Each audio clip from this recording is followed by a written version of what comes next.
It started innocently enough. A glass of wine after a long day at work felt like a well-deserved treat. I savored the rich flavor, letting it wash away the stress that clung to me. But what began as a small indulgence quickly spiraled into something darker. As the weeks passed, I found myself reaching for the bottle more often. A few sips turned into a half bottle, then an entire bottle. Each evening, the familiar ritual took hold.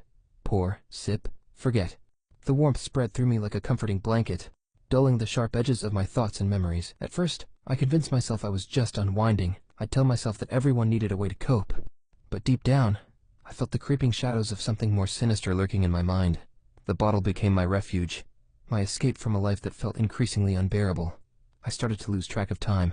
Days blurred into nights, the cycle of work and drink intertwining until they were indistinguishable. I'd wake up with a pounding headache, the taste of regret bitter on my tongue.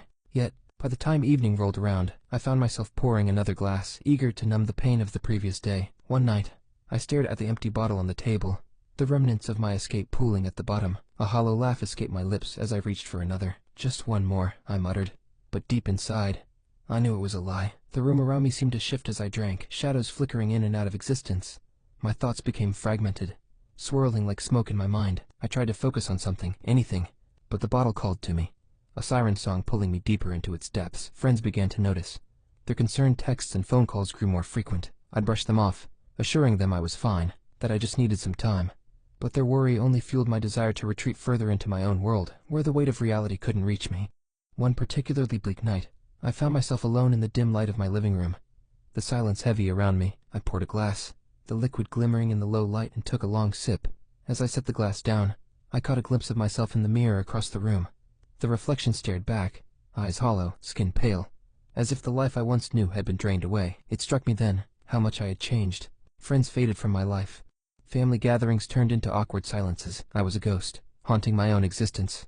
And the bottle was my only companion. The laughter and joy of those around me felt like distant memories, blurred and faded. Desperate to escape the realization, I reached for the bottle again, pouring the last of the contents into my glass. It was time for my ritual. I raised the glass to my lips, but as the liquid touched my mouth, a voice in my head broke through the haze. "Is this really living?" The question hung in the air, cold and accusatory. I froze, staring at my reflection.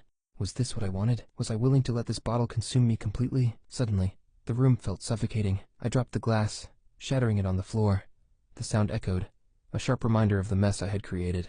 My heart raced, as I realized the darkness I had embraced was not just a means of escape, it was a prison. In that moment, I felt the weight of my choices crushing down on me. I stumbled back, my breathing quickening as tears streamed down my face. The bottle had taken so much from me, but I still had a choice. I could fight back. With trembling hands, I grabbed the empty bottle and headed for the door. I needed to rid myself of this temptation once and for all. As I stepped outside, the cool night air hit me like a wave, refreshing and sharp against my skin. I walked to the edge of the street and hurled the bottle into the darkness, watching as it shattered against the pavement. It felt liberating, as if I had released a part of myself I thought was lost forever.